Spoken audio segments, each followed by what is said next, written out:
Hi all, welcome to Blasters arena. ISL അപ്ഡേറ്റ്സിൻ്റെ മൂന്നാമത്തെ എപ്പിസോഡിലാണ് നമ്മളിപ്പോൾ ഉള്ളത്. പുതിയതായി കൊണ്ട് 6 അപ്ഡേറ്റുകൾ കൂടി ലഭിച്ചിട്ടുണ്ട്. അത് നമുക്കൊന്ന് പരിശോധിക്കാം. ഒന്നാമത്തെ അപ്ഡേറ്റ് അത് മോഹൻ ബഗാനുമായി ബന്ധപ്പെട്ടതാണ്. അതായത് ഒരു ഇന്ത്യൻ വിങ്ങറെ സൈൻ ചെയ്യാൻ അവർക്ക് താല്പര്യമുണ്ട്. നിലവിൽ 5 താരങ്ങളെ മോഹൻ ബഗാൻ ഷോർട്ട് ലിസ്റ്റ് ചെയ്തിട്ടുണ്ട്. ഒരാൾ ബ്രൈസൺ ഫെർണാണ്ടസ് ആണ്. അതുപോലെ തന്നെ മറ്റൊരാൾ വരുന്നത് ഇസാക്ക്, കൂടാതെ പാർത്ഥിബ് ഗോഗോയ്, മുഹമ്മദ് സനാൻ, ചാങ്തെ എന്നിവരാണ് ആ 5 താരങ്ങളായിക്കൊണ്ട് വരുന്നത്. ഇതിൽ ഏതെങ്കിലും ഒരു താരത്തെ കൊണ്ടുവരാനാണ് ഇപ്പോൾ മോഹൻ ബഗാന് താല്പര്യം. ഇനി രണ്ടാമത്തെ താരം അത് ഡിയഗോ മൗറീസിയോ. ISLൽ കളിച്ച് പരിചയമുള്ള ഈ താരത്തെ ഇന്റർ കാശി സ്വന്തമാക്കും എന്ന റൂമറുകൾ ഉണ്ടായിരുന്നു. പക്ഷെ അത് സംഭവിച്ചിട്ടില്ല.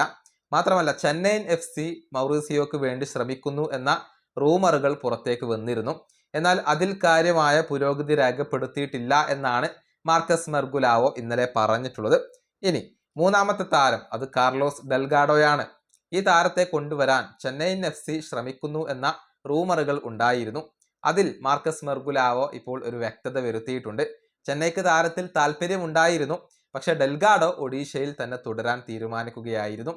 വരുന്ന ISLലും ഡെൽഗാഡോ ഒഡീഷയ്ക്ക് വേണ്ടി തന്നെയായിരിക്കും കളിക്കുക. ഇനി നാലാമത്തേത് ചെന്നൈയിൻ FCയുമായി ബന്ധപ്പെട്ട ഒരു അപ്ഡേറ്റ് ആണ്. ഏറ്റവും ചുരുങ്ങിയത് അവർക്ക് 4 വിദേശ താരങ്ങൾ എങ്കിലും ഉണ്ടാകും എന്ന കാര്യം മാർക്കസ് മെർഗുലാവോ ഇപ്പോൾ സ്ഥിരീകരിച്ചിട്ടുണ്ട്. എൽസീഞ്ഞോ ക്ലബിനകത്ത് തുടരും.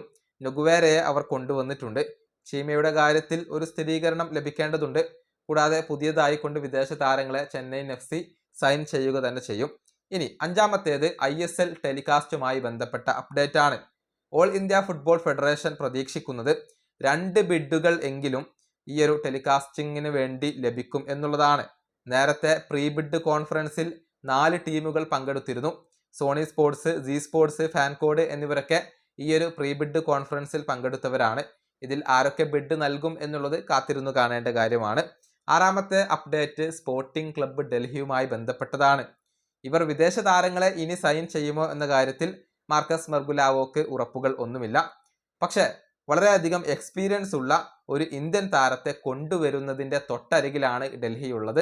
ആ താരം ആരാണ് എന്നുള്ളത് ഇപ്പോൾ വ്യക്തമായിട്ടില്ല. ഏതായാലും ഇത്രയും വിവരങ്ങളാണ് മാർക്കസ് മെർഗുലാവോ പുതിയതായി കൊണ്ട് നൽകിയിട്ടുള്ളത്. വീഡിയോ അവസാനിപ്പിക്കുന്നു. അടുത്ത വീണ്ടും കാണാം.